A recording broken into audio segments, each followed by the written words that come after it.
초보적인 거 지금 배우고 있죠? 근데 이거 상당히 중요합니다, 여러분. 그래서, 여기 다 지웠네? 내가 다 지웠나? 누가 지웠어? 정신이 없네. 세개 써놨는데.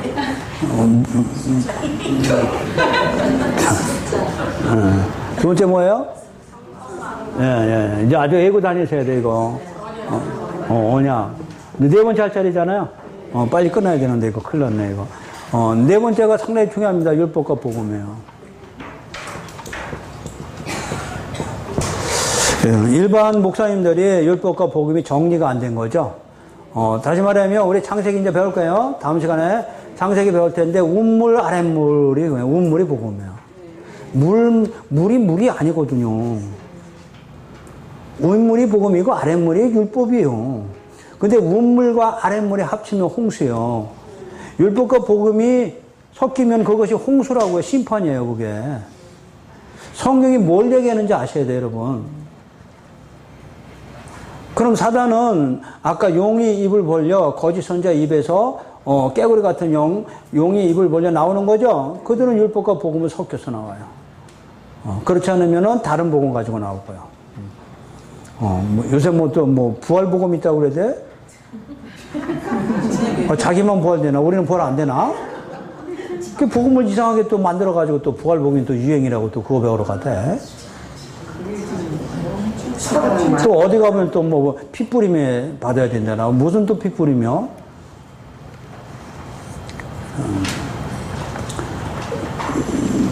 자, 그래서 율법과 복음이 정리돼야 되죠.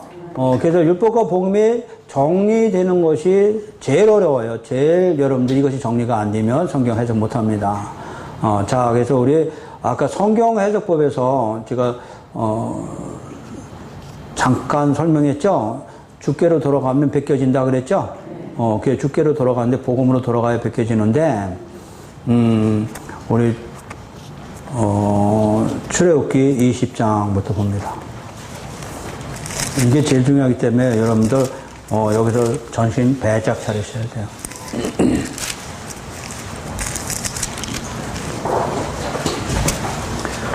율법 하면 우리는 십계명이 바로 머리에 떠오르죠? 그래서 20장, 2절부터, 3절부터 십계명이죠. 나의 다른 신들 내게 두지 말라. 나를 위하여 새긴 우상 만들지 말고 형상 만들지 말라. 내가 죄를 갚되 아들에게 아버지로부터 아들까지 3세대까지 이르게 하려니와 나를 사랑하고 계명을 지키는 자에게는 천대까지 은혜를 베풀 것이다. 너는 네 하나님 여호와 이름을 망령되이 부르지 말라. 안식일 거룩히 지켜라. 이거 다 율법이죠. 살인하지 말라. 간음하지 말라. 도둑질하지 말라. 이 얘기죠. 그것이 17절까지 나온 거예요. 이게 율법이에요. 근데 18절에 보면 무백성이 우레와 번개와 나팔 소리와 산의 연기를 본지라 그들이 볼 때 떨며 멀리 서서. 그러니까 율법이 기쁜 소식이 아니야. 기쁜 소식 같으면 떨지 않았죠.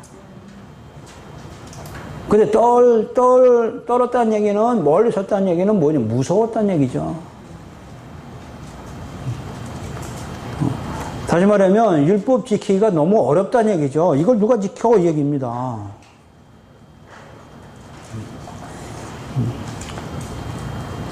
그 18절 말씀이 상당히 중요한 말씀이에요. 이게 무슨 의미인지 아셔야 돼요. 그러니까 율법이 무서움을 나타내는 말씀이죠. 19절. 모세에게 이르되 당신이 우리에게 말씀하소서 우리가 들으리이다. 하나님이 우리에게 말씀하지 말게 하시고 당신이 우리에게 말씀해 주세요. 하나님이 직접 율법을 가지고 우리한테 말씀하시니까 너무 번개 소리 같고 너무 무서워서 이 말씀은 꼭 지켜야 하는데 이거 못 지키면 죽잖아요. 그러니 당신이 중간에 서서 우리에게 말씀하셨어요. 이것이 모세가 중보자예요.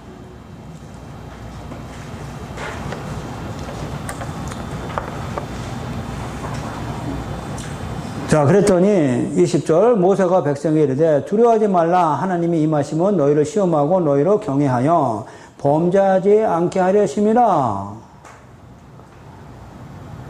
자, 승낙했어요. 너희를 시험한다. 너희를 경외하여 범죄하지 않게 하라. 너희를 시험한다. 뭘 지키는지 안 지키는지 그 얘기 아니에요. 너희를 뭘 시험하느냐. 율법이 무서운 걸 알고 그 다음에 중보자가 필요한 것을 시험하신 거예요. 너희들은 중보자를 통해서만 들을 수 있어.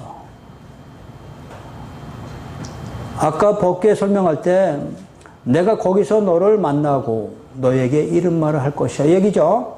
자, 그래서 중보자를 통해서만 이 말씀이 성취될 것을 시험하기 위해서 준 거야. 무서워하지 마. 21절 백성은 멀리 서 있고 모세는 하나님이 계신 흑암 어둠으로 가까이 가니라. 여긴 모세가 어둠으로 갔지만 신약에서는 예수님이 어둠에 들어가시고 말죠. 그러므로 우리는 율법을 지키게 된 거죠.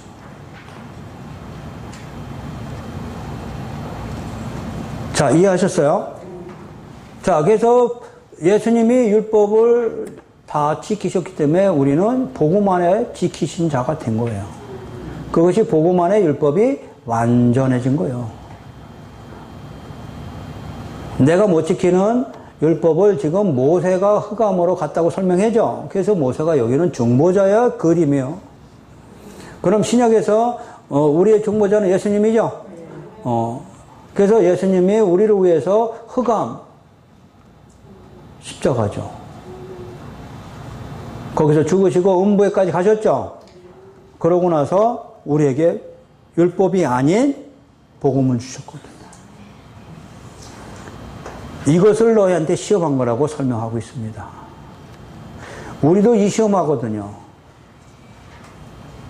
이 율법이 무서운지 모르고 나는 할 수 있다고 덤벼들면 그건 흑암으로 가는 자입니다. 율법을 받았을 때 나는 이거 못합니다 하나님 하면 그는 은혜 받은 자예요. 근데 사단은 율법을 지켜서 하나님처럼 의인 되라고 우리한테 가르쳐 주거든요. 완전히 사단의 말과 성령이 하신 말씀은 다릅니다. 성령께서는 너희가 지키지 못함을 고백하라고 말씀하고 있거든요. 이것이 성령 받은 자의 고백이에요.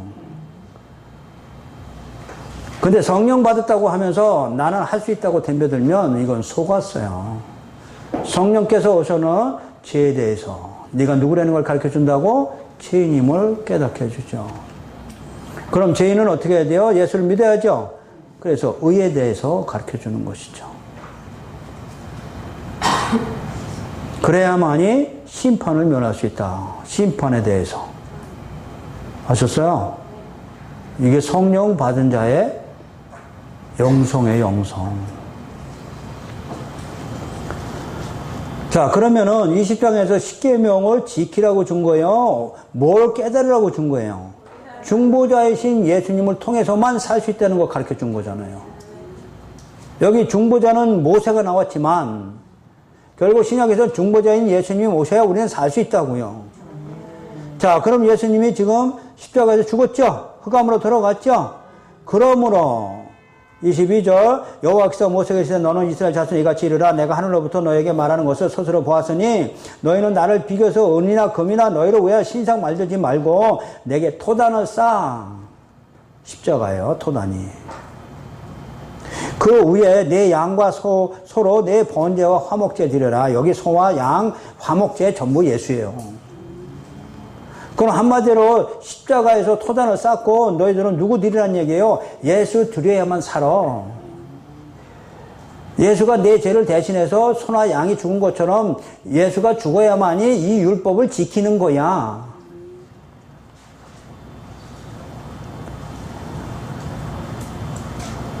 화목제를 드리라. 내가 내 이름을 기념하게 하는 모든 것은 교회입니다. 이렇게 해야만 내게 이마에 복을 주는 거예요. 복 받을 짓을 해야 주지. 하나님께 복 받을 짓이 뭐예요? 복음이잖아요, 여러분. 율법을 지켜서 복 받는다고 사단은 가르치는 거고요. 성령께서는 율법은 너희들은 못 지켜.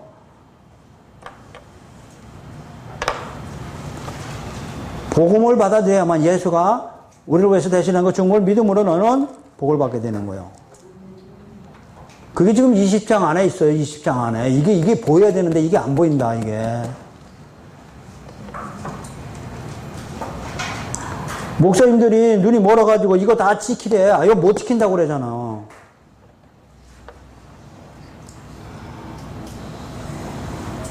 근데 장세기 3장에서 선악과 먹으면 하나님처럼 된다고 지켜서, 율법을 지켜서, 선악과가 율법이에요. 율법을 먹고서 너는 의인되라고 가르친다니까. 이 복음을 아는 사람들이 여러분 텔레비 보겠어요? 목사님 설교하는 거 보겠냐고요? 저 입에서 나오는 말이 무슨 말인지 안다고요? 성령의 역사하시는 말씀이 아니란 말이에요, 저게.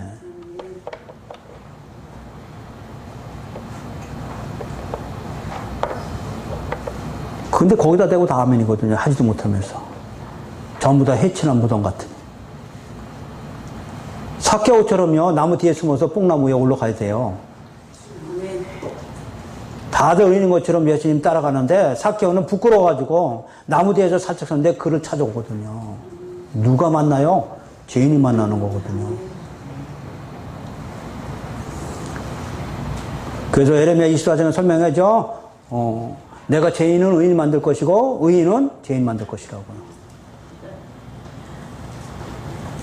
25절 내가 내게 돌로 제단을 쌓거든 다듬은 돌로 쌓지 말라. 네가 다듬지 말라고요. 내가 무슨 우상이냐고요.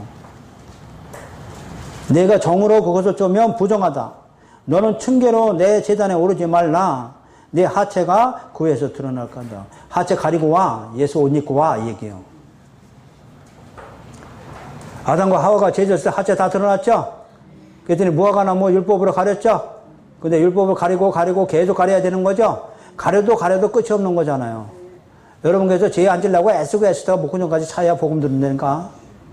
여지껏 그거 하다 오신 거 아니에요? 나는 매년 모양이 요꾸라지네. 하나님 어떡합니까? 나를 좀 다뤄주세요. 아유 다루긴 뭘 다뤄. 맨날 그 모양인데.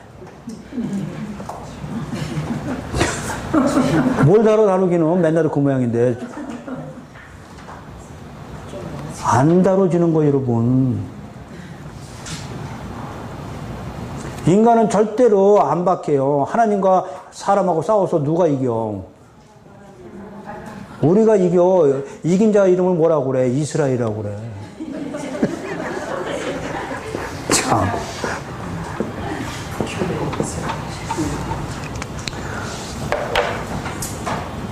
그래서 야곱이 야복강에서 하나님과 씨름에다가 결국에는 이겼잖아. 그랬더니 네가 이겼다. 너 이스라엘이다 그러잖아. 그러니까 우리가 하나님 죽였어.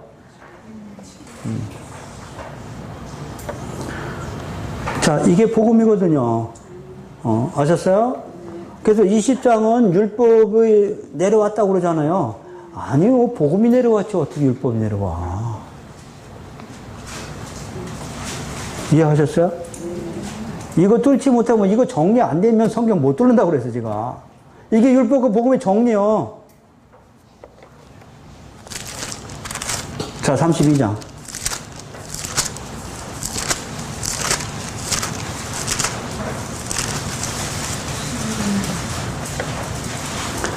자, 여기는 이제, 아까는 말씀만 했고, 이제는 진짜로 돌판에다 글로 써가지고 가지고 내려오는 거잖아. 아까 20장에서 무섭다고 그랬지?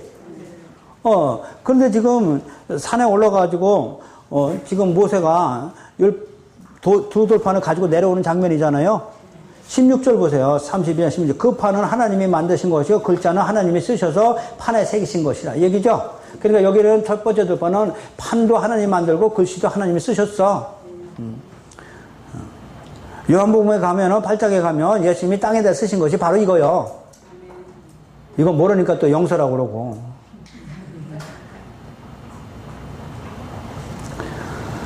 자, 근데 가지고 내려오기 전에 32장 보니까 아론이 뭘 만들었어요? 금송아지 만들었죠. 송아지 형상을 만들었어요. 송아지. 그 송아지가 하나님이 된 거예요. 근데 그냥 송아지도 아니야. 금송아지야. 인간이 제일 좋아하는 게 금이니까. 근데 7절에 보니까 여호와께서 모세에게 이르시되 너는 내려가라. 내가 애굽 땅에서 인도하여 낸 내 백성이 부패하였다 얘기죠. 그러니까 지금 너는 내려가라. 내려오기 전에 내려오려면 뭐 가지고 와야 돼? 두 돌판 가지고 와야 되잖아. 근데 두 돌판 가지고 오기 전에 이미 금송아지 만들었어.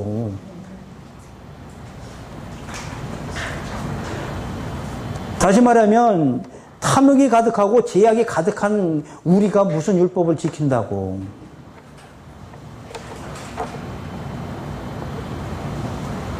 그 얘기예요 지금. 죄로 인해서 사단한테 속아서 죄성을 타고난 우리가 바라는 게 뭐예요 다? 돌이 떡이 되는 거잖아. 그런 존재가 뭘 율법을 지킨다고. 율법이 나한테는 필요 없어. 내려오기도 전에 타락한 인간이야. 뭔 얘기인지 아셨어요? 내려와서 타락한 거예요? 내려오기 전에 타락한 거야. 그러니까 율법이 우리한테는 줘도 아무 소용없어. 뭘 지키기는.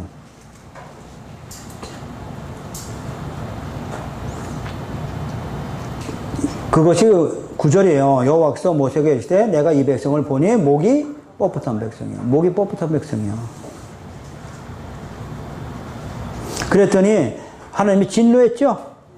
진노했어요. 이것들을 다 멸절해서 죽여야겠다. 근데 하나님이 그렇게 만들었잖아.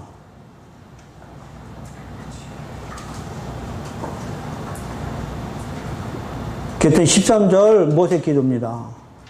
주의 종 아브라함과 이삭과 이스라엘을 기억하소서. 아브라함과 이삭과 여기 야곱이 아니고 이스라엘로 나와요. 교회이기 때문에 그래요. 주께서 그들을 위하여 주를 가리켜 맹세하여 하나님 자신을 두고 맹세했잖아요. 이르시기를 내가 너의 자손을 하늘의 별처럼 많게 허락한 온 땅을 너의 자손에게 주었다고 약속하셨는데 우리가 잘못했다고 하나님이 약속 안 지키면 뭐 다른 거 있어. 우리하고 똑같지. 우리는 잘못했을지라도 하나님이 되시려면 약속 지키시고 나 데려가 주세요 얘기요.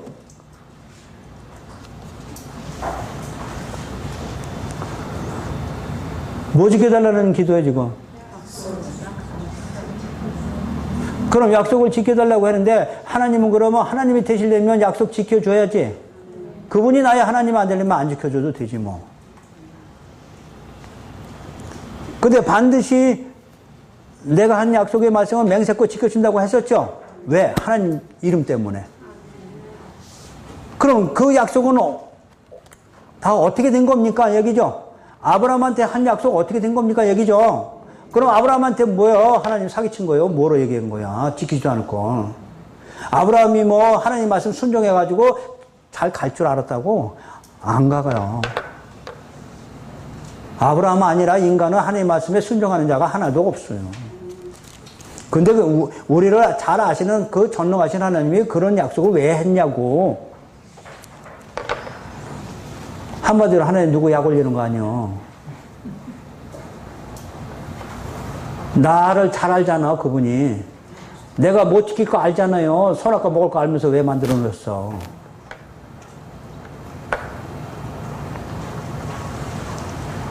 그 얘기입니다. 우리 반대로 가면 안 돼요. 13절 말씀은 약속은 뭘 했냐는 얘기예요. 하나님이라며요. 14절 여호와께서 뜻을 돌이키소. 무엇 때문에 뜻을 돌이킨 거예요? 내가 회개한 거야?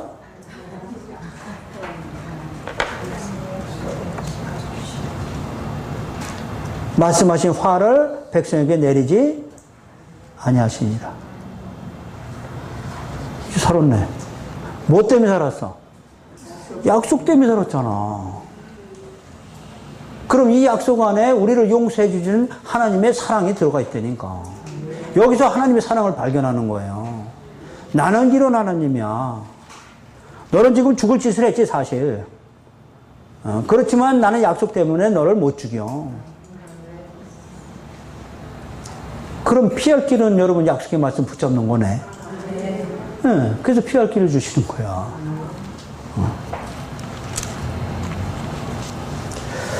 자, 그럼 32장은, 인간은 타락한 존재이기 때문에 이 율법을 지킬 수 없는 존재. 이것이 32장의 주제예요.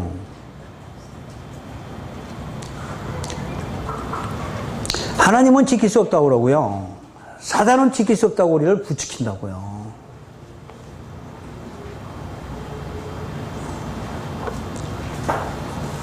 자, 20장부터 지금 나가는 거 32장 알아들으셨죠? 자, 그러고 나서 34장에서 다시 아까 고린도 후서 3장 13절 말씀처럼 우리는 수건을 모세와 같이 덮지 않는 거죠. 그래서 34장 29절이에요. 지금 율법과 복음 정리하는 거예요. 자, 29절 모세가 그 증거에 두 판으로 모세의 손에 들고 시내산에서 내려오니 그 산에서 내려올 때 모세는 자기가 여호와와 말하였으므로 말미암아 얼굴 피부에 광채가 나나 깨닫지 못했어요. 지금요. 두 번째 돌파는 광채가 나버렸어요. 첫 번째 돌파는 광채가 나오지 않았어요. 많은 사람을 죽였죠, 사실은요. 자, 30절 아론과 온 이스라엘 자손이 모세를 볼 때 모세의 얼굴 피부에 광채가 남을 보고 그에게 가까이 하기를 두려워했어요. 모세가 그들을 불렀지만 아론과 회중의 모든 어른이 모세에게로 오고 모세가 그들과 말하니, 자, 누굴 불렀어요? 아론과 회중의 모든 어른만 불렀어요. 지도자들만 불렀죠? 그 후에야 32절 온 이스라엘 자손이 가까이 오기 시작했어요. 모세가 여호와께 시내산에서 자기에게 이르신 말씀을 다 그들에게 명령하고, 뭘 명령했는지는 여러분 아셔야 돼요. 자, 명령하고 모세가 그들에게 말하기를 마치고, 그럼 말할 때는 영광이 있었네. 하나님의 광채가 났네. 광채가 난 상태로 백성하고 얘기했네. 근데 말을 마치자마자 수건으로 자기 얼굴을 가렸다는 얘기죠. 근데 왜 백성들 앞에 말할 때는 얼굴에 광채가 나고, 백성들하고 말을 마치고, 하나님께 돌아갈 때는 왜 얼굴에 수건을 가렸느냐는 얘기죠. 우리 고린도 후서 3장 14절 15절에서 그 말씀하고 있는 거잖아요. 모세와 같이 우리는 수건을 덮은 얼굴로 하지 않는다고 그러죠. 그럼 광채는 우리한테 계속 나와야 되는 거죠. 이 광채는 복음을 통해서 나와야 되는 거예요. 그래서 하나님의 영광의 광채는 복음이에요.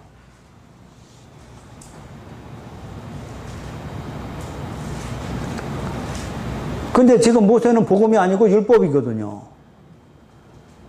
근데 율법을 통해서는 하나님의 영광을 나타내지 못하거든요. 자, 율법과 복음의 정리예요. 여러분, 인간의 행위로서는 하나님께 영광을 나타내지 못한다고요. 이게 하나님이 우리한테 계시하는 거예요. 네가 하나님의 영광을 나타내려면, 하나님의 형상을 나타내려면 복음을 받아들이라니까. 그럼 이 복음을 통해서 하나님의 영광이 네 안에 나타나기 시작하는 거죠. 율법으로는 절대로 하나님의 영광을 나타내지 못한다. 그래서 율법의 대표인 모세가 자기 얼굴을 수건으로 덮은 거예요. 그러나 우리는 모세가 수건으로 얼굴을 덮은 것처럼 안 한다. 벗겨라. 뭘로? 복음이니까. 수건 덮을 일 없죠, 이제? 확 벗겨야죠? 내 안에서 뭐가 나타나네요? 하나님의 영광. 복음이 영광이에요. 복음을 받아들인 순간, 복음을 전하는 순간 나는 하나님의 영광을 전한다니까.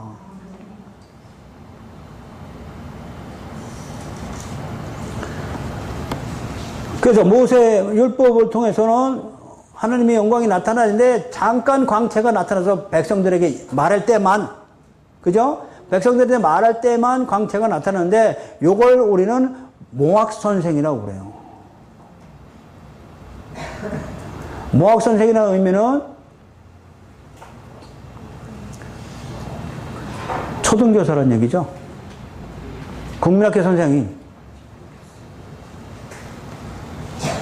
자, 그래서 두 번째 돌파는, 첫 번째 돌파는 지키라고 줬더니 깨져버렸고, 못 지켰고요. 두 번째 돌파는 지키는 게 아니고, 너 죄를 깨달으라. 자, 율법과 복음의 정리예요.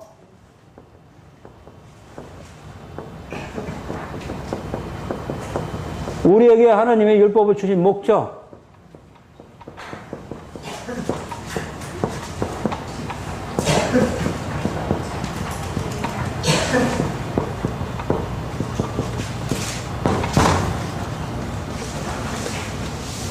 율법을 주신 목적 둘 중에 어떤 거예요? 근데 우리는 이렇게 안 가르쳐 이거 가르치거든요. 지켜서 의인되라고 누가 얘기했는데? 사단의 입이. 사단은 지키라고 그러고요. 하나님은 지금 니들 못 지킨다고 그러잖아요. 깨졌잖아요. 그럼 두 번째 돌파는 왜 준 거예요? 죄를 깨달으라고. 죄를 깨달아야 예수가 필요하니까요. 그래서 복음으로 인도하는 모학선생이란 말이에요.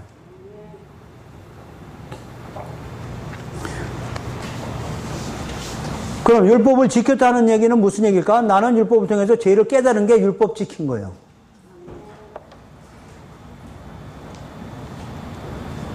율법을 지켜서 내가 의인 되려고 하면 율법을 안 지킨 거예요. 못 지킨 거예요.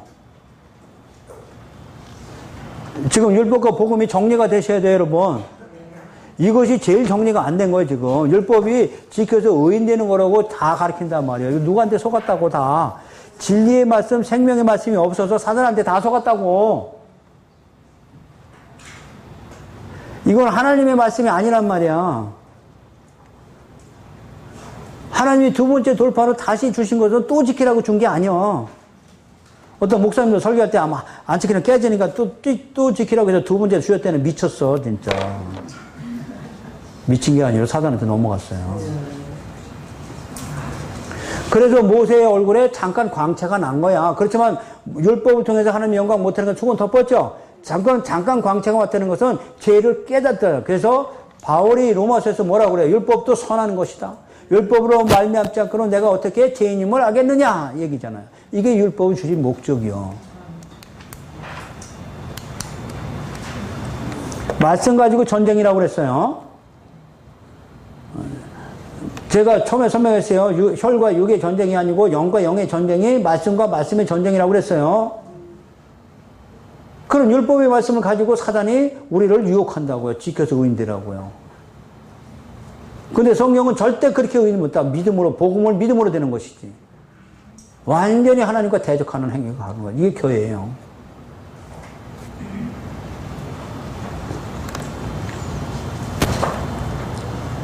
자, 그럼 모학선생으로 나온 게 예수님이 오기 전에 시작으로 나오면 세례 요한이 나온 거죠?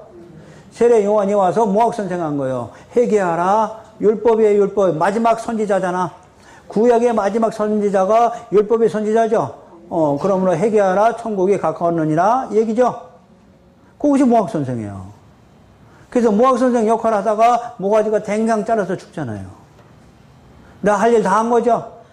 사명 다 끝난 거죠? 율법이 사명 다 끝난 거예요. 왜? 율법을 통해서 죄를 깨달으라, 회개하라. 그럼 율법이 마침이 됐죠? 그럼 율법을 통해서 우리 죄인임을 먼저 깨달아야죠? 그 다음에 어디로 가요? 복음으로 가야죠. 그래서, 우리 몇 장? 마태복음 몇 장? 9장? 3장? 오병이어 기적이 어디요?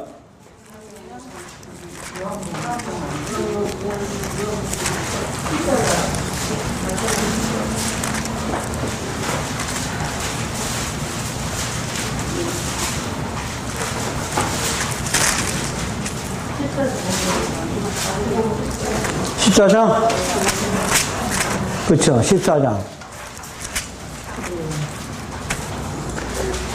14장 1절부터 12절까지 세례 요한의 죽음이죠. 죽는데 비참하게 죽었던 8절. 그가 어머니의 시킴을 듣고 이르되 세례 요한의 머리를 소반에 얹어 여기서 내게 주었어. 그러니까 머리만 댕강 잘라가지고 얹어 달라는 얘기죠. 그러니까 어떻게 이런 비참한 얘기가 나왔을까? 자, 10절 사람을 보내요. 옥에서 요한의 목을 베었죠. 그러니까 요한의 제자들이 와서 시체를 가져다가 장사하고 예수께 아랬죠. 예수께 아랬죠. 그럼 예수가 아니 불쌍히 이놈이 왜 죽었지? 이렇게 열심히 일하다 죽었다고 그래요?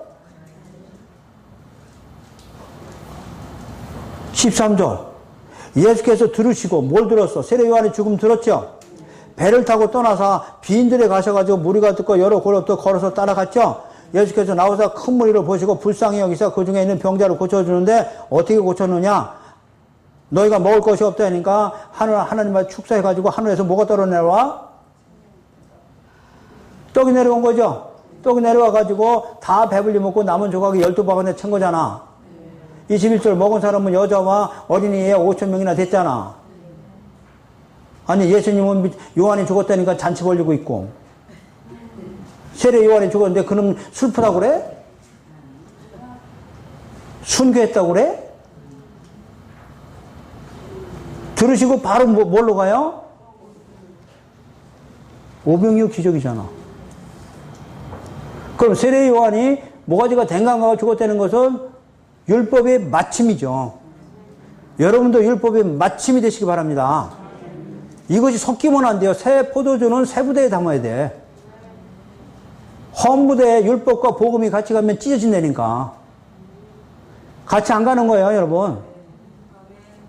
우리는 근데 자꾸 같이 가려고 그래. 성경은 같이 못 간다고 그러고 우리는 같이 가려고 그러고 그러니까 찢어지는 거야, 이게.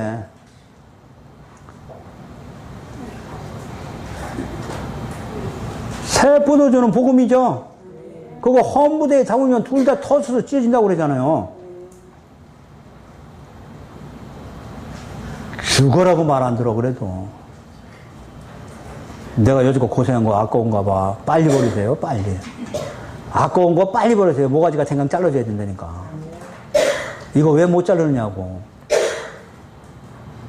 그래서 바로 오병이어 기적이죠. 오병이어 기적이 뭐예요? 복음의 시작. 자, 복음의 시작이죠. 그러고 나서 22절부터 무슨 얘기하는 거예요? 예수가 무리로 걸어가는 거잖아. 그 무리로 걸어가는 것은 물은 바다죠, 호수죠. 물은 음부 얘기거든요. 무리를 걸어왔다는 것은 예수님이 음부에 빠지지 않는 거죠. 자, 복음을 믿음으로 여기에 베드로가 나도 좀 걷게 해서 걷다가 빠졌죠. 그러니까 복음을 믿으면 우리도 음부에 빠지지 않는 것이죠. 자, 그래서 복음만이 음부에 빠지지 않은 걸 설명하고 있죠.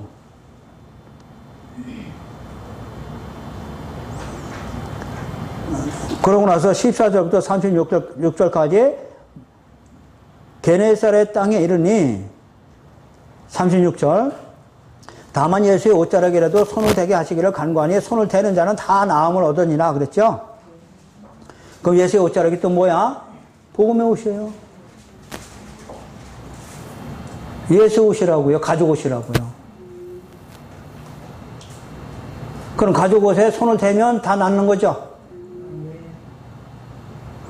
그럼 14장 주에면 율법이 마침이 됐고 세례 요한의 죽음을 통해서 율법이 마침이 됐고 율법이 마침은 이제 세례 요한은 사명 다 한 거죠. 무슨 사명을 했어요? 율법을 통해서 의인되라고 그래? 복음을 통해서 의인되라고 그래? 그러니까 율법은 무학선생이에요. 의인이 못 돼. 그래서 무화과 나무는 열매를 맺지 못하는 거예요. 포도나무가 열매를 맺는 거예요. 그래서 율법이 마침이 됐고 할 일 다 한 거죠. 그럼 이제 누구 복음의 시작이죠.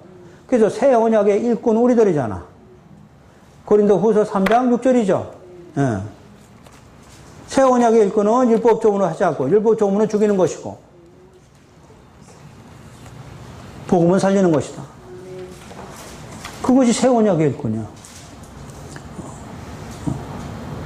근데 사단은 우리한테 말씀 가지고 있는데 율법을 통해서 의인되라고 하면서 성도들 다 죽이는 거잖아. 그 성도가 죽다 보면 우울증 걸리고 공황장애까지 오는 거 아니에요? 기독교인들이 기쁨이 없어. 왜? 복음 몰라서 기쁨 없죠. 하도 뭐 교회에서 목사가 그냥 뭐 해야 된다고 뭐 해야 되고 뭐야 다른 데 가까면 그냥 아침 예배 뭐 저녁 예배 그냥 뺑뺑 돌려가지고 구역장 만들어가지고도 구역에서도 꼼짝 못해가고 어디 가면 금방 알아 또. 정보통이 어떻게 빠른지. 그래서 꽁꽁 묶어놔가지고 뭐 가르치는 거야? 보고? 아니야. 사단이 밧줄로 묶어놓는 거 아니라고. 사단이 우리한테 뭘로 묶어놔요? 율법으로 묶어놓는 거예요. 그건 사단이 하는 일이요. 근데 예수님이 와서 복음으로 풀어준 거잖아. 그럼 예수님이 종은 우리는 그 복음으로 풀어줘야 되잖아. 근데 율법이 더 강화돼가지고 뭐 산상수훈하면서 또 더 강해야 된다나 그래가지고 꽁꽁 물어가지고 설교는 잘하대.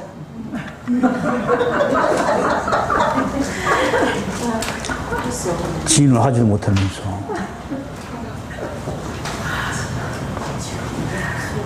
이게 자기 자신이 누군지 모르는 거예요, 여러분.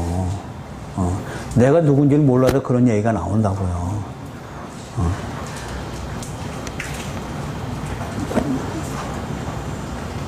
자, 아셨어요?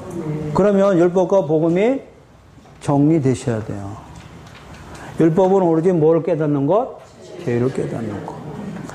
바울이 지켜서 의인 되려고 한 것이 사울이에요. 거기서 드디어 복음 깨닫고 이 사망의 음침한 골짜기에서 누가 나를 건져내야 돼 고백이 나왔죠? 제대로 된 거예요. 근데 자기는 사망의 음침한 골짜기에 있지 않은 자였거든요. 율법을 통해서 바리새인 중에 바리새인이고 얼마나 율법을 통해서 얼마나 정직하다고 가증스럽게 살았는지. 근데 예수가 죽으시고 부활하는 이 복음을 만나고 나니까 내가 죄인이었구나. 율법을 통해서 내가 의인 되려고 하는 것이 죄인이었구나. 그것이 하나님한테 제일 큰 대적이에요, 여러분.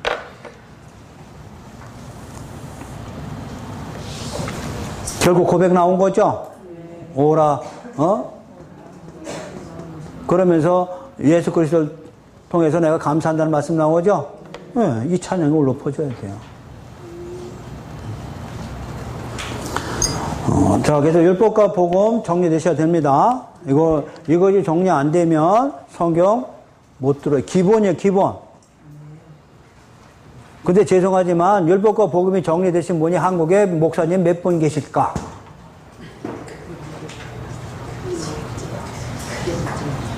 거의 없어요. 3일교회 송태국 목사님 쭉 정리됐어요. 죄송하지만 지금 한국교회에서 큰 교회 목사님들 다 뭐예요? 섞여서 나오거든요. 말씀은 달변이지만 아니라고요. 이게 정리가 안 돼서 그런 거예요. 어떤 때는 은혜고 어떤 때는 행위고 섞여 나온다고요.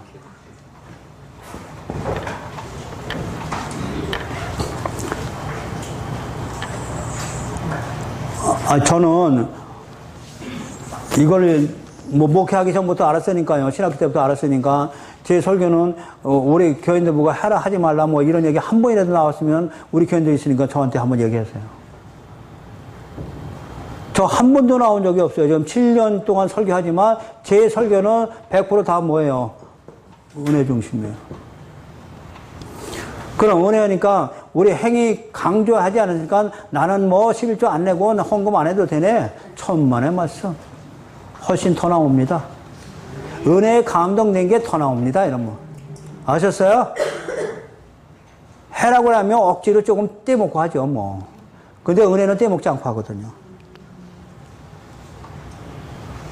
그걸 우리는 하수라고 그래. 노름 좀 할 줄 알거든, 제가. 상수가 돼야죠. 상수가 뭐예요? 은혜 듬뿍 조금 많이 뺏어먹는 거지, 뭐.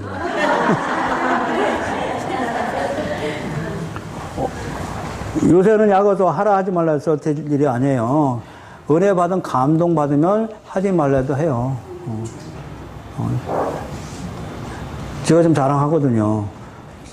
어려운 교인이 있어서 그분이 정말 한 번도 빼놓지 않고 11조를 해서 제가 인간적인 지금은 아닌데요. 처음에 그랬어요. 한 1년 조금 지났을 때 정말 내가 봐도 어려워. 근데 그분이 11조를 내. 근데 내 생각에 안 내도 될 것 같아. 그래서 내가 불러가지고 받은 걸로 하니까 내지 말라고 그랬어. 인간적인 걸 생각한 거예요. 제가 목회를 그때만 해도 몰랐어요. 그 받은 걸로 할 때니까 집사님은 안 내도 돼요. 그래가지고, 고맙습니다. 목사님. 그럴 줄 알았어요. 그랬더니, 목사님 맞아요? 그래서, 왜? 그랬더니. 아니, 내가 은혜 받아서 내는데 왜 목사님 막는 거예요? 된통 맞았어요, 제가. 내가 은혜 받아서 내는 걸 왜 목사님이 막느냐고요. 목사님한테 드리는 거 아니거든요.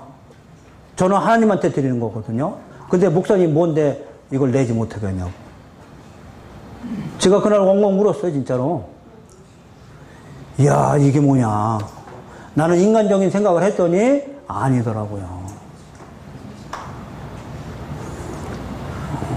그러니까 그 은혜를 알고 내는 것이죠. 근데 그분이 11조를 그렇게 내서 회복되는 얘기가 아니고 그분은 엄청 잘 됐어요. 그 은혜 듬뿍 하나님한테 마음껏 했어요. 그때 정말 지금은 뭐 엄청나게 이름 말할 수 없는 회복이 됐죠.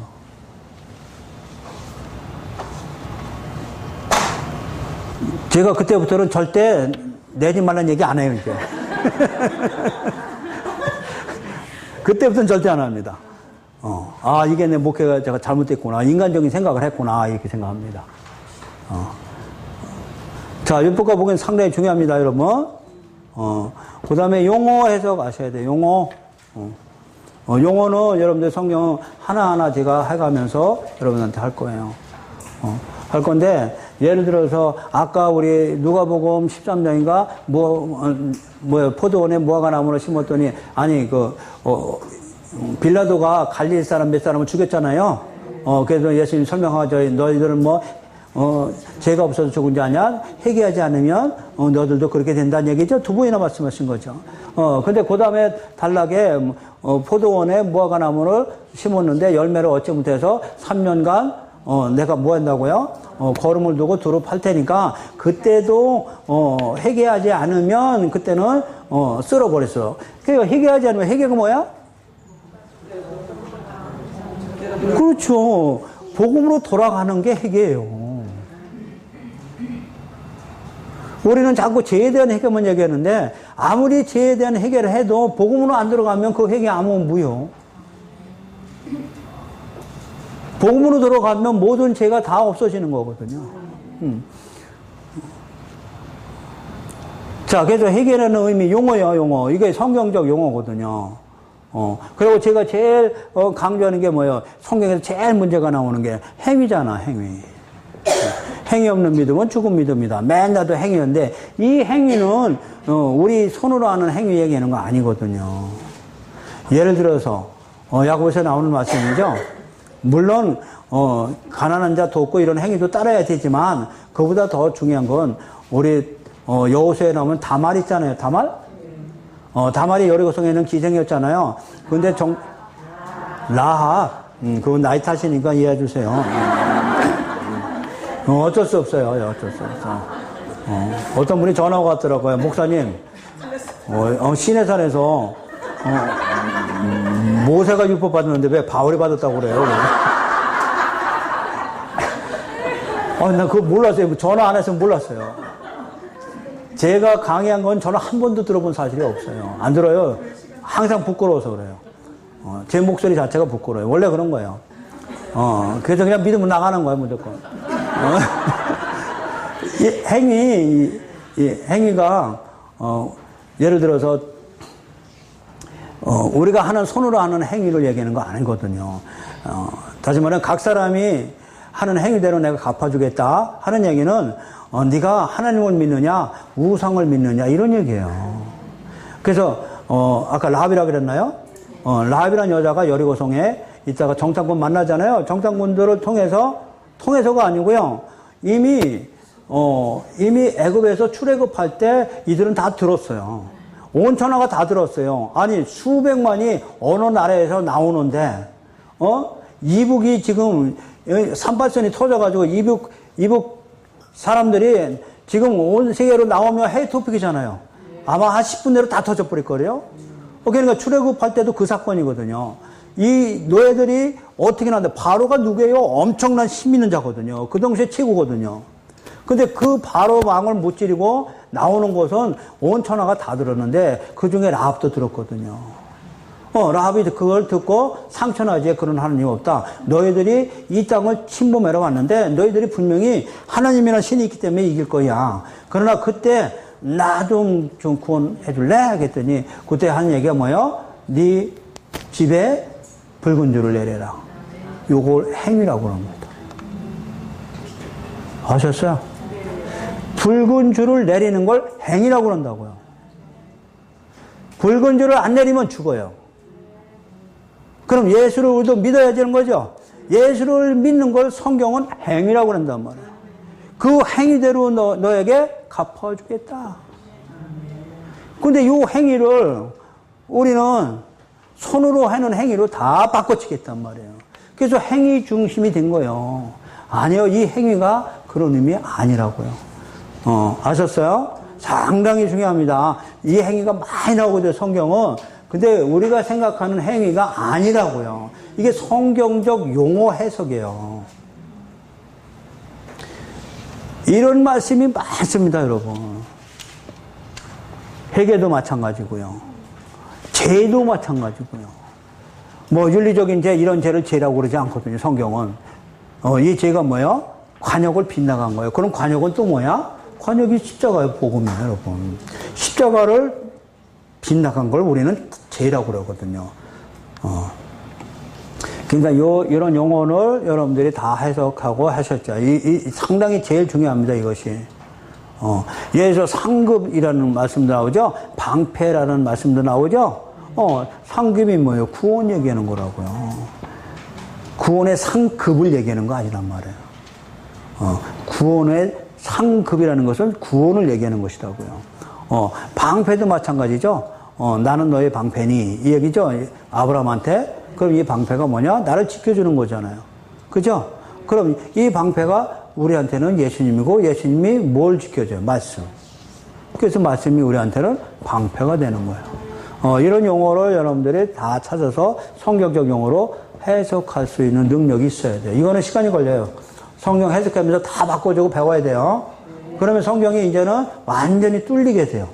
아, 이런 의미는 이거였구나. 이런 의미는 이거였구나. 그래서 용어는 같지만, 우리가 말씀하는 용어는 같지만, 성경적 용어는 같지만, 해석은 달라요. 그래서 유기론으로 보면 인간적인 상급 문자로 본 것이고요. 성경적으로 보면 그 의미가 구원으로 바뀌거든요. 그 다음에 여러분들 제일 중요한 게 문맥적 사고라고 설명했어요. 제일 중요한 게 뭐예요? 문맥적 사고예요. 문맥으로 보는 눈이 열리셔야 돼요. 아까 제가 세례 요한의 죽음 다음에 바로 문맥으로 연결시켜서 쭉 보잖아요. 그 다음에 오병이어가 복음의 시작. 복음을 믿으면 음부에 빠지지 않는다. 자, 그러면은 모든 병든 자는 건 뭐예요? 저주받은 자죠. 모든 저주받은 자가, 죄 있는 자가 예수의 옷만 만져도 구원받는다. 치유가 아니거든요. 그래서 전부 다 단락으로 연결이 되어 있는 거죠. 여러분이 잘 아시는 어디요? 마가복음 10장이잖아. 네. 자, 보세요. 거기만 하고 오늘 끝낼 테니까요. 제일 오해가 많기 때문에 제가 여기 하나만 뽑아서 예문을 든 거예요. 그거보다 다른 것도 거의 다 그렇게 돼 있지만은 오해가 많은 거기 때문에요.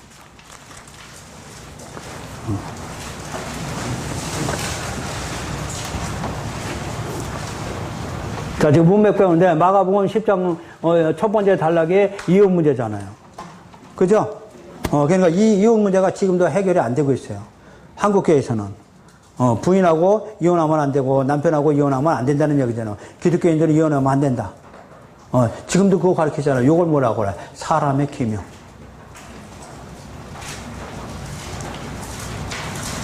자, 여기는 무슨 얘기냐? 4절 이르되 모세는 이혼 증서를 써주어 허르기를 허락하였는데 예수께서 그들에게 대해 너희는 마음이 완악함으로 말미암아 명령을 기록했다. 이 명령을 왜 기록했다고? 완악함으로. 완악함이 뭐예요? 율법을 지키지 못함으로. 율법을 지키지 못함으로 이혼을 해줘야죠. 그럼 모세가 이혼 증서 써줘야 예수한테 시집가잖아. 모세가 꽉 붙잡고 있으면 우리 복음 모르는 거죠.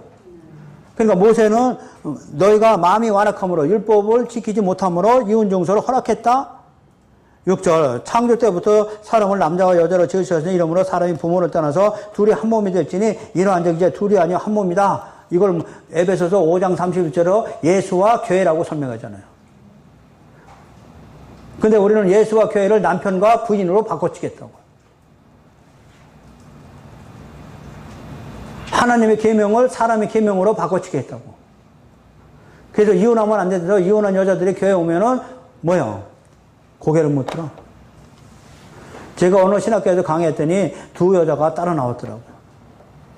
두 분이 따라 나와서 나 차 타고 서울 올라오고 그랬더니 두 분이서 목사님 잠깐 보세요. 그래서 왜 그랬더니 두 분이서 엉엉 울면서 제 손을 어루어루 만지더라고요. 너무 감사해요. 너무 감사해요. 그래서 왜 그랬더니 나는 이혼이 그건 줄 알았지. 근데 그게 아니네. 이제 살았대. 나는 남편하고 이혼해가지고 죄성에 파묻혀가지고 기독교는 이거 하지 말아야 되는데 이혼한 것이 가슴에 묻고 살아서 그래서 교회에서 큰 말도 못하고 주눅이 들어서 살았는데 오늘 그거 말씀이 아니라는 거 알아가지고 해방됐다고 너무 감사해서 두 분이 저한테 손을 붙잡고 엉엉 울더라고요. 얼마나 뼈에 사무쳤으면. 여기 그 얘기 아니죠? 누구하고는 헤어져야 돼요. 율법과는 헤어져야 되고 예수는 하나님과 우리가 짝지어준 거죠? 그러면 예수하고 헤어지면 죽어요.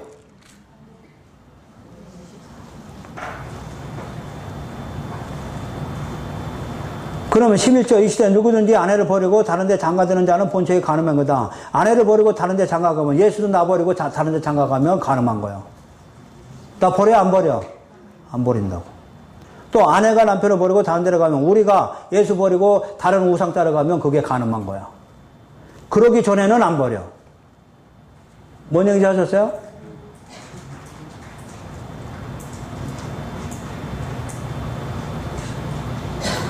뭔 얘기 하시는지 아셔야 돼. 음행과 간음이 뭔지 아셔야 된다고. 예수 버리고 다른 데 가는 게 음행이고 간음이라니까.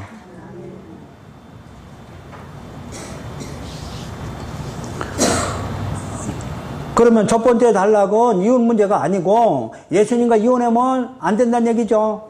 예수님과 우리는 하나님 짝져준 거죠.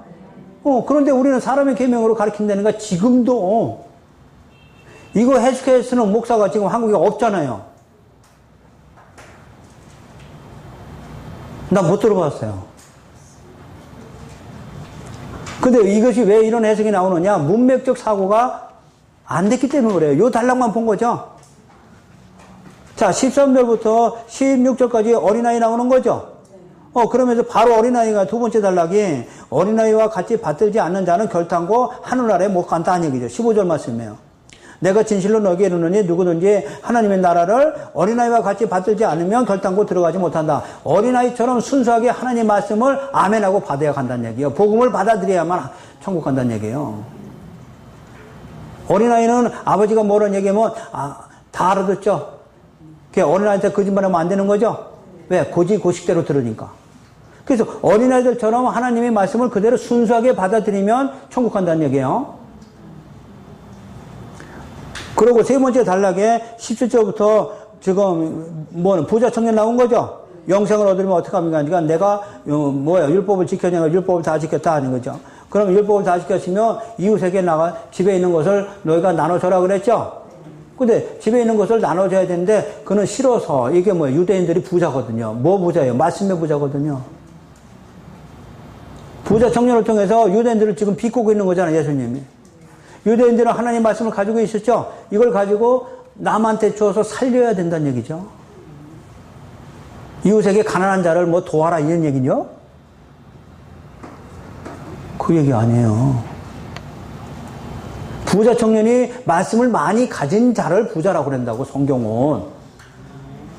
여러분들 이 말씀을 받으면 부자죠? 그럼 가난한 자에게 나눠줘야죠. 말씀 없는 자에게. 그거 하라는 거예요. 그것이 율법의 완성이다 이 얘기예요. 근데 그거 안 했으니까 너는 율법을 지키지 못했죠? 그러면 한 가지 부족한 것이 그렇게 하는데 그거 싫어서 도망갔죠? 도망가는데 예수님이 뭐라고 그래요? 재물이 많이 있는 자는 하나님 나라에 들어가기 어렵다. 이 재물이 재물로 보면 안 돼요. 근데 25절 얼마나 힘드냐? 낙타가 바늘기로 나가는 것이 부자가 하나님 나라에 들어가는 것보다 쉬우다. 다시 말하면 율법을 통해서 율법을 지켜서 하나님 나라에 가기는 어렵다는 얘기예요. 어려운 게 아니고 낙타가 바늘기에 들어가는 것은 불가능 얘기예요. 우리는 또 부서져야 들어간다 해가지고 낙타가 부서지는 것처럼 부서져라 해가지고 천국 들어간다고 또 가르친다고. 불가능이에요. 불가능. 못 들어간다는 얘기예요. 그럼 누가 갈 수 있느냐? 27절 예수께서 그들을 보시고 이르되 사람으로는 할 수 없으되 하나님으로는 그렇지 않냐. 하나님으로는 다 할 수 있다. 그럼 하나님으로서는 우리 죄를 다 없애준 거죠. 누구를 통해서? 예수를 통해서. 복음으로만 하나님 나라 갈 수 있다 설명이잖아. 그럼 예수하고 헤어지면 우리는 죽죠. 그럼 어린아이처럼 이 복음의 말씀을 순수하게 받아들여야죠. 자, 그럼 재물이 많은 청년처럼 율법을 열심히 지켜서 하나님 나라 가는 것이 아니고 하나님이 하신 일, 인간은 할 수 없죠. 할 수 없을 때 하나님은 복음을 믿어야만 하나님 나라 갈 수 있다는 얘기죠. 그러고 나서 네 번째가 32절부터 34절까지 내가 침뱉음을 채찍하고 죽고 3일 만에 살아난다는 얘기죠. 이것이 복음이다. 이걸 믿어야만 하나님이 하신 일이잖아. 그죠? 그럼 35절에 세베대의 아들 야고보와 요한이 나왔죠. 너에게 무엇을 원하여 주기를 원하느냐? 주의 영광 중에 하나는 좌편 우편에 앉게 하소서. 그랬더니 뭐라고 그래요? 내가 마시는 잔을 너희는 마셔야 된다는 얘기죠. 알지 못한다 그랬더니 우리는 이걸 마시겠습니다 그러죠. 근데 뭐라고 그래요? 43절. 너희 중에 그렇지 않을지니 너희 중에 누구든지 크고자 하는 자는 너희를 섬기는 자고 또 너희 중에 누구든지 으뜸이 되고자 하는 자는 모든 사람이 종이 되어야 된다. 섬겨야 된다. 이 얘기죠. 섬기는 게 뭐예요? 복음 전하는 거예요. 남을 섬기는 게 뭐예요? 사망에서 생명으로 건져주는 것이 여러분들이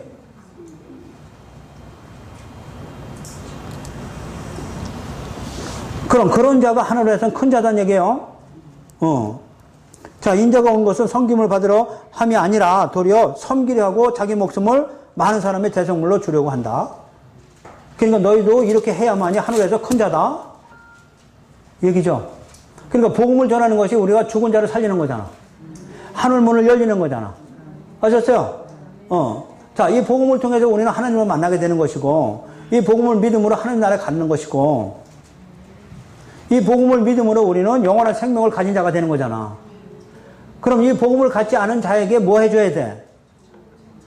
전해주는 거죠. 그것이 섬김이라고요. 내가 이웃을 섬기는 거라고요. 이웃을 섬겨야 하늘나라에서 큰 자죠. 자, 그러고 나서 46절부터 52절까지 맹인이 갔죠. 맹인 받으며 갔죠. 맹인이 누구라고? 율법 안에 앉은 자. 그래서 우리 46절 보면 그들이 여리고에 이르렀더니 예수께서 제자들과 허다무리와 함께 여리고에 나가실 때 디메오의 아들인 맹인 거지 바디메오가 길가에 앉았다. 길가죠. 그러다가 다윗 자손이요 그랬죠. 다윗 자손이 하는 거 다윗한테 한 약속을 아는 자거든요. 이 맹인은 눈을 뜨고 예수를 따라다니는 자는 약속을 잊어버린 자들이고 오히려 맹인은 이 약속을 붙잡고 있는 자야. 그랬더니 예수님이 일어나라 하면서 그를 부르시고 50절 보니까 맹인이 겉옷을 내버리고 겉옷이 우리 율법이에요. 우리 옷 다 찢어야 돼요. 다 찢어버리고 예수 옷 입어야죠. 그랬더니 예수께서 말씀하시되 네게 무엇을 하느냐? 이제 선생님 보기를 원한다. 뭘 봐 보기는? 장님이 보는 게 뭐예요? 하늘나라죠. 하늘나라요. 이제 복음을 받아들였더니 뭐가 보여? 하나님 나라가 보여. 하나님이 보이고 예수가 보이고 드디어 복음을 만났죠. 그랬더니 예수께서 이제 가라 네 믿음이 너를 구원하였습니다 하시니 그가 보게 되어 예수를 길에서 따르니라. 이렇게 된 거예요. 그러면 이렇게 문맥적으로 성경을 첫 번째 단락, 두 번째 단락, 첫 번째 단락은 뭐예요? 율법과 헤어져야 되고 복음과 결혼해야 예수와 결혼해야 우리가 하늘나라 가는 것이고 어린아이처럼 복음을 순순히 받아들여야 하늘나라 가는 것이고 또 재물이 많은 청년처럼 율법을 지켜서 하나님 나라에 가는 게 아니고 하나님이 하신 일 결국 하나님이 하신 일을 믿어야만 하늘나라 간다는 얘기는 거죠. 그래가지고 이 복음은 뭐냐? 32절, 34절까지 예수가 사흘 만에 죽었다가 부활하는 것이 복음이죠. 그러면 35절부터 제자들에게 하시는 말씀이 뭐예요? 너희가 이웃에 섬겨야 된다는 얘기죠. 그래야만이 하늘의 큰 자가 되는 거죠. 누가 앉을지 모른다는 얘기죠. 그럼 복음을 전하는 자가 하늘에서 큰 정이, 나 섬기는 거다는 얘기죠. 그러면서 46절에서 맹인된 장님이 뭐예요? 율법 아래 주저앉은 장님이 복음을 만나게 되면서 옳은 길로 걸어갔다고 설명하는 거잖아요.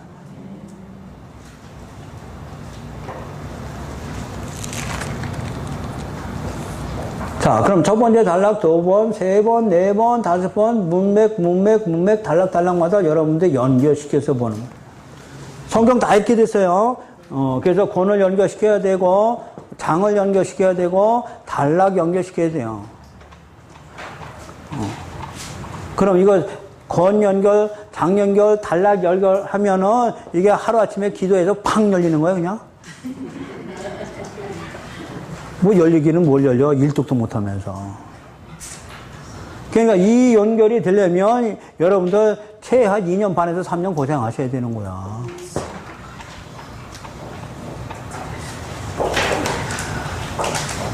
아이, 그럼 이거 언제 그동안에 어떻게 하지? 그동안에 배운 거 가지고 써보고요. 다른 방법 없어요. 배운 거 가지고 그냥 퍼요.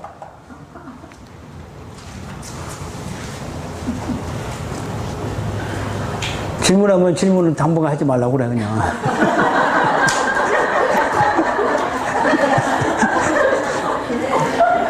내가 다 할 때까지는.